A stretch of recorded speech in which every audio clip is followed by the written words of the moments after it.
Hello everyone, welcome back to Shintu Bhadro's Easy English. We are going to learn everything about if in English grammar, how we use if in our speaking as well as in writing. So if you listen this class carefully, you will understand the uses of if. So let's learn about if. Okay, let's go. চলো দেখে নিই ইফের প্রথম ব্যবহারটা আমরা কিভাবে ব্যবহার করছি ইফকে। দেখো আজকে আমরা ইফের সমস্ত ব্যবহার নিয়ে আলোচনা করছি। If in clauses after if we usually talk about certain events which may or may not happen. আমরা ন্যাচারালি কি করি, ক্লজে যখন আমরা ইফ ব্যবহার করি, ইফের পর আমরা এমন একটা সেন্টেন্স লিখি যেটা ঘটতেও পারে নাও ঘটতে পারে, which may happen or may not happen, তার সেটার আগে কিন্তু আমরা ইফটা বসাই। মেজর ইউজ যেটা ইফের সেটা দেখে নাও। দেখো বলেছে I will go if you stay at my home.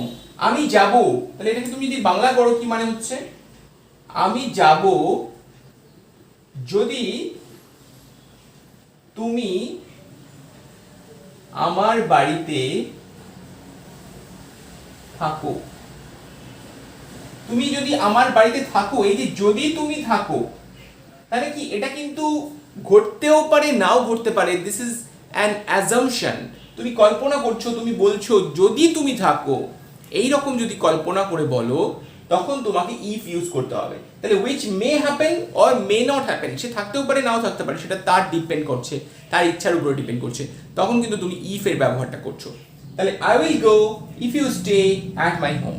তো এটা হলো ইফের প্রথম ব্যবহার। দেখতে থাকো, শিখতে থাকো, এবং যেগুলো দেখবে তোমার কাছে নতুন মনে হচ্ছে সেই ব্যবহারগুলো তুমি নোট করে ফেলো। ওকে, চলো দেখে নিই নেক্সট ইউজ অফ ইফ। দেখে নেব আমরা নেক্সট ইউজটা, ইফকে আমরা আর কিভাবে ব্যবহার করতে পারি। দেখো এখানে খুব একটা ইম্পর্টেন্ট ইউজ রয়েছে। This is very important use of if. And if clause often refers to a condition. একটা ইফ ক্লজ বা বাক্যাংশ often refers to a condition, কিছু একটা কন্ডিশন দেয়, অবস্থাকে বলে। যদি তুমি এটা করো তাহলে এটা হবে, যদি তুমি সেটা করো তাহলে সেটা হবে না, এইরকম কন্ডিশন দেয়। কিরকম কন্ডিশন দিচ্ছে দেখো, example say oil floats if you pour it on water। তাহলে তেল জলে ভাসে, তেল ভাসে, কি condition? The condition is if you pour it on water। তাই এরকম যদি কন্ডিশনকে তুমি মেনশন করতে চাও, সেক্ষেত্রে কিন্তু ইফ কে ব্যবহার করতে হবে। তাহলে তেল ভাসে যদি তুমি এটাকে জলে ফেলো, জলের উপরে ঢালো, এই কন্ডিশনেই কিন্তু ভাসে। নেক্সট বলছে you will get well soon, তুমি সুস্থ হবে যদি তুমি, কন্ডিশনটা হলো if you take medicines properly, যদি তুমি ঠিক করে ঠিক সময় মতো ওষুধটা খাও। তাহলে এখানে কন্ডিশন কি বলছে, যদি তুমি মেডিসিন খাও দেন এই কাজটা সফল হবে, you will get well soon. ঠিক আগেরটাতে দেখো, যদি তুমি জলে ঢালো তবে কিন্তু তোমার তেলটা ভাসবে। তো দিস ইজ দ্য কন্ডিশন। কন্ডিশনকে যখন মেনশন করছো তখন কিন্তু তুমি ইফ ক্লজের সাথে, and if clause often refers to condition, তখন ইফ ইউজ করছো। ঠিক আছে, তো এরকমভাবে কিন্তু ইফটাকে ব্যবহার করতে হবে। তো দেখে নেব আরও অনেক ব্যবহার। নেক্সট ইউজে চলে যাই। আরও একটি মজাদার ব্যবহার দেখে নাও। ইফকে কিন্তু ভার্বের প্রতিটা ফর্মের সঙ্গে মানে করা হয়, কিন্তু প্রত্যেকটা ফর্মে মিনিংটা কিন্তু চেঞ্জ হয়ে যায়। খুব ইন্টারেস্টিং একটি ব্যবহার দেখাচ্ছি, দেখো ইফের। ইফ প্লাস V1 এখানে ভার্বের first form. Next if plus V2 and if plus V3, কিন্তু প্রত্যেকটাতে মিনিং ইজ ডিফারেন্ট। কি কি ডিফারেন্ট মিনিং হলো দেখো।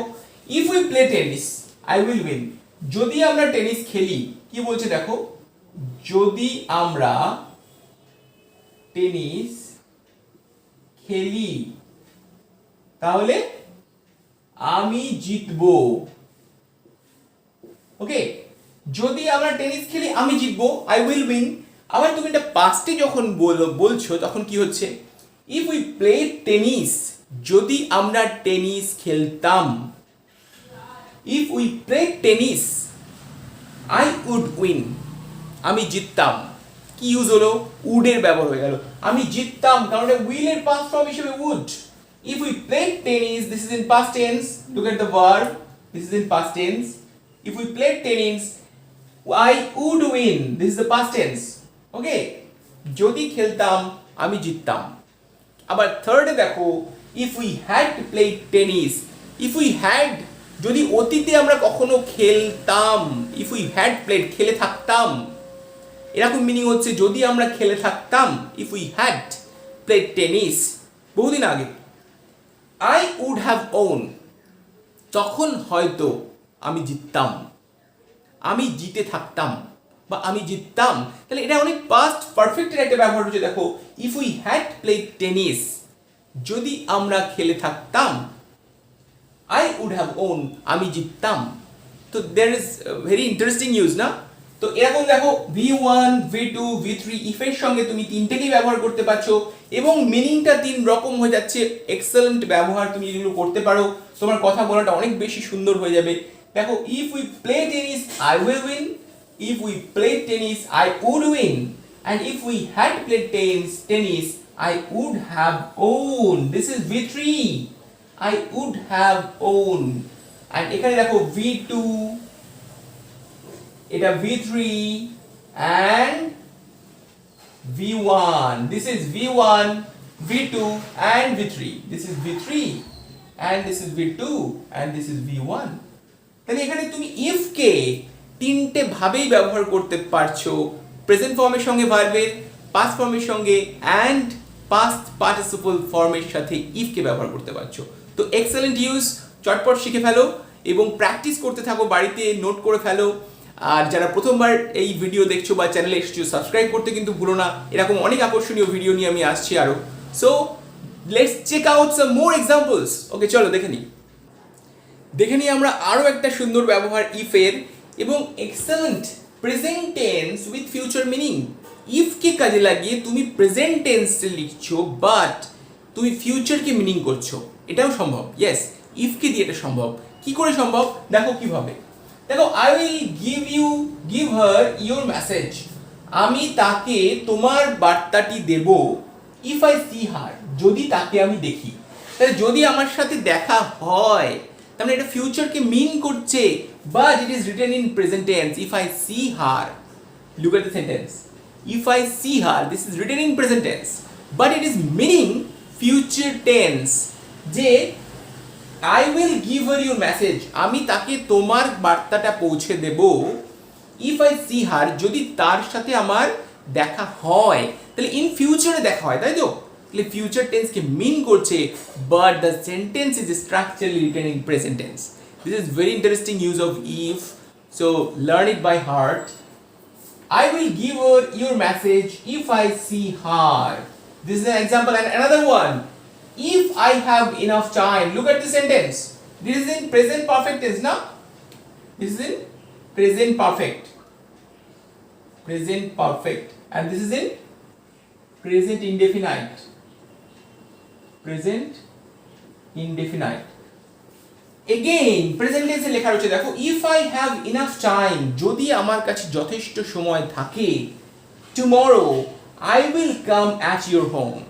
If I have enough time, তাহলে ইফ ইউজ করছো, বাট প্রেজেন্টকে ব্যবহার করেও তুমি মিনিং করছো কিন্তু ফিউচারকে।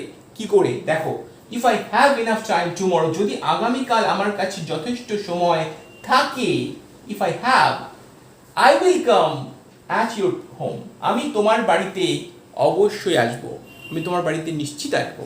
So this are very interesting and এইভাবে তুমি হয়তো এর আগে কখনো দেখোনি, তো নিশ্চয়ই তুমি বুঝতে পারছো যে এগুলো স্পেশাল একটি ব্যবহার তোমরা শিখছো আজকে, এবং it is going to be very important in your speaking also. তো এখানে কীভাবে কাজে লাগবে এগুলো প্র্যাকটিস করো, বাড়িতে প্রচুরভাবে বলার চেষ্টা করো। If I have enough time tomorrow I will come at your home. So দেখে নেবো আর কিভাবে ইফকে ব্যবহার করা যায়, চলো দেখে নিই। Now look at this examples, this is going to be very interesting again. If plus will or would, if plus will or would, কিভাবে দেখো, we can use if plus will, we can use if plus will in polite request. polite request, নম্র আবেদন, খুব বিনম্র আবেদনের জন্য তুমি কি করছো, you can use if plus will ব্যবহার করছো। কিভাবে? In this case will is not a future auxiliary. আমরা উইলকে কিভাবে চিনি? Future, I shall go, he will come, auxiliary হিসেবে চিনি। বাট এই সেন্টেন্সে কিন্তু will is not appearing as an auxiliary for future tense. কিভাবে ইউজ হচ্ছে? It means are willing to. এখানে উইল কথাটা মিন করছে আর উইলিং টু, তুমি ইচ্ছুক কিনা। আমরা এক্সাম্পলস দেখলেই বুঝতে পারবো আমি কি বলছি। দেখো, if you will come, look at this, if you will come this May, যদি তুমি এই মে মাসে আসো, যদি তুমি এই মাসের মে মাসে আসো, I will take you to Darjeeling, আমি তোমাকে দার্জিলিং নিয়ে যাব। তাহলে এখানে উইল মানে কি হলো? উইল মানে হলো if you are willing to, look at this, this will indicating are willing to, if you are willing to come this May. তাহলে এখানে উইল এখানে কিন্তু মোডাল অক্সিলারি, ফিউচার অক্সিলারি হিসেবে কাজ করছে না। এখানে উইল কাজ করছে যদি তুমি ইচ্ছুক থাকো, if you are willing to come this May, I will take you to Darjeeling. তাহলে এখানে উইল অ্যাকচুয়ালি মিনিং করছে is not a future auxiliary, it is meaning, its meaning is are willing to, তুমি ইচ্ছুক কিনা এটা বলার জন্য কিন্তু উইলটাকে এখানে ব্যবহার করা হচ্ছে। খুব ইন্টারেস্টিং, একদম অন্যভাবে উইলটাকে দেখো। ইফ এর সঙ্গে উইল ইউজ করছো, বাট উইল এখানে মিনিং করছে আর উইলিং টু। দেখো next example, if you will, আবার এখানে একটা উইল দেখো, if you will give the wages, যদি তুমি এই কুলিগুলোকে পয়সা দাও, wages to the coolie, wages মানে অ্যাকচুয়ালি মজুরি, তুমি যদি মজুরি দাও, দ্য কুলি উইল হেল্প ইউ, তাহলে এখানে যে কুলিরা রয়েছে, যারা ভার বহন করে, যারা কর্মচারী, যারা কুলিরা রয়েছে, তারা তোমাকে সাহায্য করবে। কুলি উইল হেল্প ইউ। তাহলে কি করে ইউজ করছো? দেখো এখানে will is indicating if you are willing to, if you are willing to, will indicating are willing to give the wages, the coolie will help you। যদি তুমি ইচ্ছুক থাকো, যদি তোমার ইচ্ছা হয়, একদম বিনম্র একটা আবেদন, যদি তোমার ইচ্ছা থাকে, যদি তোমার এই ইচ্ছাটা তৈরি হয়, তাহলে তুমি সাহায্য পাবে কুলিদের কাছ থেকে। ওকে, আর যদি তুমি আসো মে মাসে, যদি আসো, এটা তোমার ইচ্ছা, তোমাকে বিনম্র একটা আবেদন করা হচ্ছে, যদি তুমি আসো, তাহলে আমি তোমাকে দার্জিলিং নিয়ে যাবো। Excellent use of if. Okay, এগুলো মনে রাখতে হবে। তো দেখো কিভাবে ইউজ হয়েছে আরেকবার দেখে নাও, এবং যারা প্রথম দেখছো এরকম ব্যবহার অবশ্যই লিখে রাখো যাতে তুমি পরবর্তীতে ইউজ করতে পারো। তো দেখে নেব নেক্সট ইউজটা। আরও ইউজ রয়েছে ইফের, এখানেই কিন্তু শেষ নয়। So let's check it out. দেখো উডের ব্যবহারটাকে যদি করো, ইফের সঙ্গে উইল আমরা দেখলাম, উডকে যদি ব্যবহার করো, it will be more polite. Again more polite. How?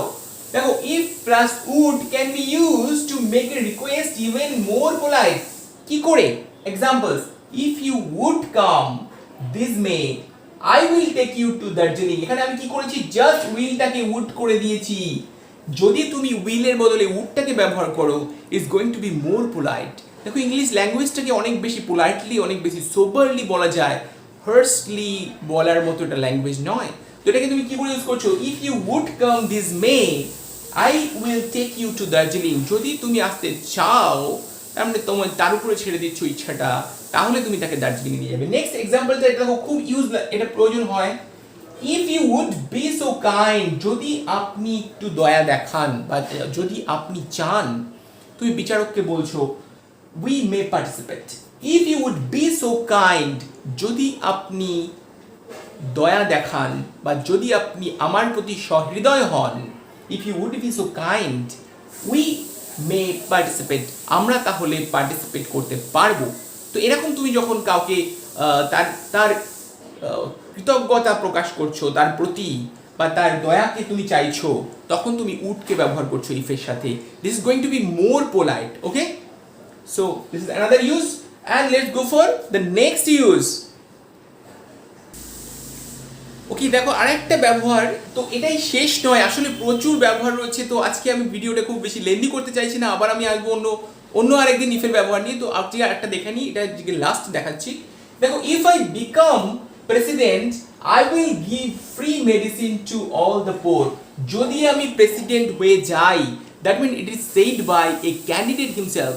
President পদপ্রার্থী যিনি, তিনি কথা বলেছেন, তিনি তখন কি বলছেন, ইফ আই বিকাম, খেয়াল করে দেখো, ইফ আই বিকাম প্রেসিডেন্ট, আমি যদি প্রেসিডেন্ট হয়ে যাই, I will give free medicine to all the poor, আমি সকলকে ফ্রিতে মেডিসিন দেবো গরিবদেরকে। কিন্তু যদি তুমি বলো you are not a candidate at all, তুমি অ্যাজাম্পশন করছো, তুমি সাবজেক্টিভ মুডে বলছো, তুমি কি বলছো, ইফ আই বিকেম, যদি আমি হতাম, হয়েছিলাম, যদি আমি হতাম, if I became president I would give medicine to all the poor, আমি দিতাম। ওকে, তো এখানে তুমি কি করছো, যদি আমি হতাম, ইফ আই বিকেম করছো, তাহলে আমি দিতাম, I would give medicine to all the poor. তো এই রকম ভাবে তুমি কিন্তু ইফকে অনেক রকম ভাবে ব্যবহার করতে থাকো এবং শিখতে থাকো আমার সাথে। আরো ভিডিওতে আমি পরবর্তীতে অনেক টিপস অ্যান্ড ট্রিক্স নিয়ে আসবো, আরো ইউসেজ নিয়ে আসবো, দেখতে থাকো, সঙ্গে থাকো। আর সকলকে thank you so much for being with me. আর যারা প্রথমবার দেখছো সাবস্ক্রাইব করতে ভুলবে না, আর ভালো লাগলে অবশ্যই লাইক একটা করে দিও। আর সকলে ভালো থেকো, সুস্থ থেকো। আজকে এখানেই শেষ করছি। Have a nice time, good bye.